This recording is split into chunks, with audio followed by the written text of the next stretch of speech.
Tamika and I am back, Jack.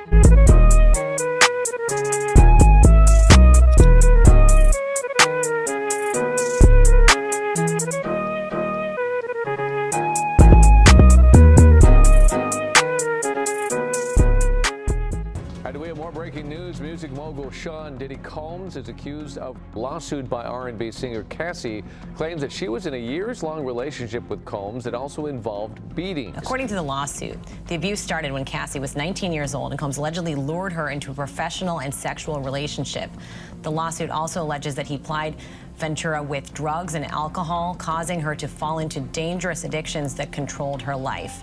An attorney for Combs denied the allegations, saying in part he vehemently denies these offensive and outrageous allegations. Sean Love Combs, aka Puff Daddy, P. Diddy, or simply Diddy, whatever you want to name him, he's found himself in the midst of a lot of headlines. Now, he's never been a stranger to headlines, and I think that's what the problem is. A lot of people thinking that the Roosters is coming home to hatch.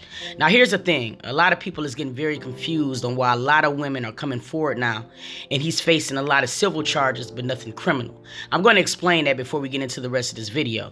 Now, New York State Senate passed an Adult Survivor Act. This act is set to expire November 24th of this year. That's why you see so many people coming forward.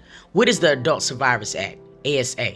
It opens the doors of justice for survivors of sexual misconduct and sex crimes to have their voices heard and help protect others from being harmed by the same perpetrators. Let's be real. When some of these crimes are being committed, they're committed by the same perpetrators. When you have business moguls like Harvey Weinstein, Charlie Sheen, R. Kelly, and Sean Combs, sometimes it's a lot easier to hit them civilly than it would be criminally.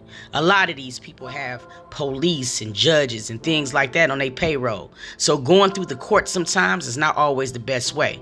A lot of people felt like Cassie was just doing a money grab, but I'm going to explain to you why the way that she went was the smartest way to go. When she went through a civil case with Puffy, yeah, she did get broke off, as she should, especially from all the things that she endured. But here's the thing, she named one thing in her affidavit: sex trafficking. This now makes a civil case a federal case. Anytime you have the word trafficking in an affidavit, you know what I mean, that is moving one body from state to state. So the feds can pick up the case if they choose to. And I believe that's what they're doing to Diddy right now, building the case like R. Kelly.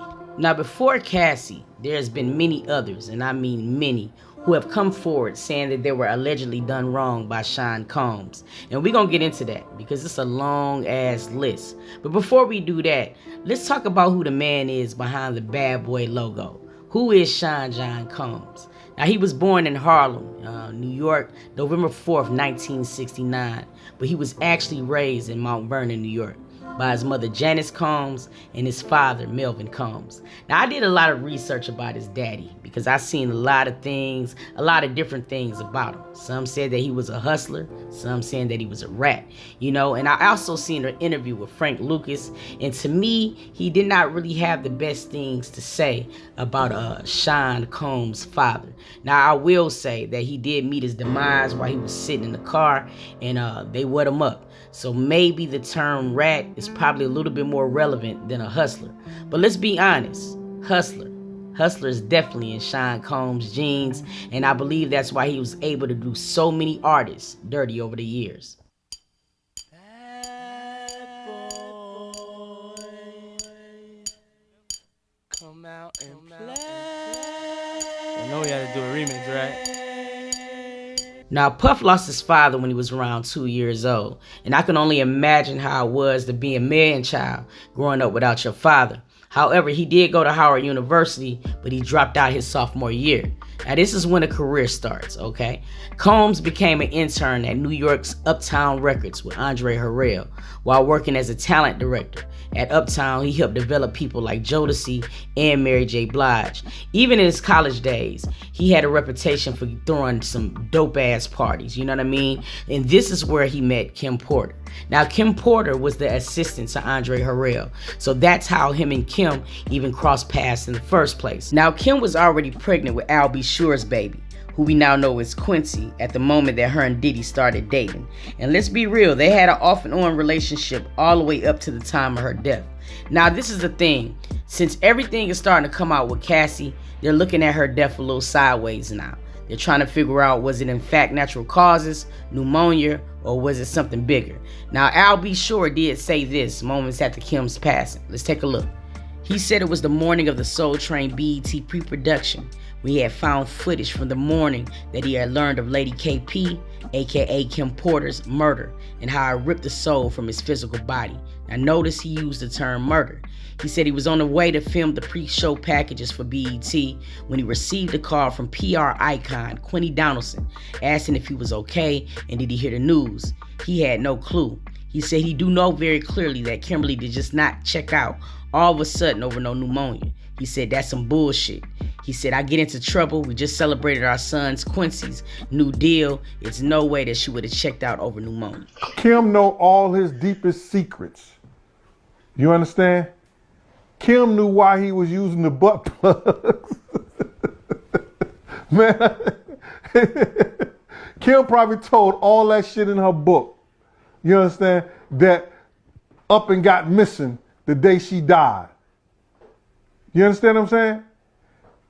See, I could say that because I used to see them in action with other couples and other people. You understand what I'm saying? I was told to watch the door. You understand? So, Kim knew all his deepest secrets, bruh. Drop it down below. Since you've heard some of the details emerging from Cassie's and Diddy's relationship, do you think it's possible that he could have had anything to do with Kim Porter's death? I want you to drop it down in the comments section. I really want to know. Now listen, since Cassie's filing, there's been 2 other young ladies who've come forward making allegations against Sean Combs. One lady even made an allegation not only against Sean Combs, but one of his peers, Aaron Hall. Now it's so crazy because there was a particular interview on Vlad TV where Aaron Hall was speaking very candidly about his sex life. And I mean, some of the situations did include Puffy. Man, we about to take a look at this video. Y'all let me know how y'all feel about it. I like the fucking public, you feel me? Yeah. So niggas can't say nothing about it. Them square ass niggas, them precious cake little dick niggas. Yeah. I like for them niggas to see how I fuck. Like if you speak to Jodeci or Puffy or any of them niggas, they been at my house. They all see me fuck. They all know I'm a big nigga. Yeah. If a bitch touch my dick and she say my dick is small, then she's a lying bitch. Yeah. Tell her to name the tattoo that's on my ribs that says warning. You get this dick, I'm fucking you up. Now, the lady that named Sean Combs and Aaron Hall in her affidavit, after seeing this Vlad interview, I don't think her claims is very far-fetched. Aaron Hall did not shy away from the fact that he has had sex in front of Diddy before. Now, according to her claims, she was having a sexual tryst with Diddy against her will after she was trying to get herself together to leave the establishment.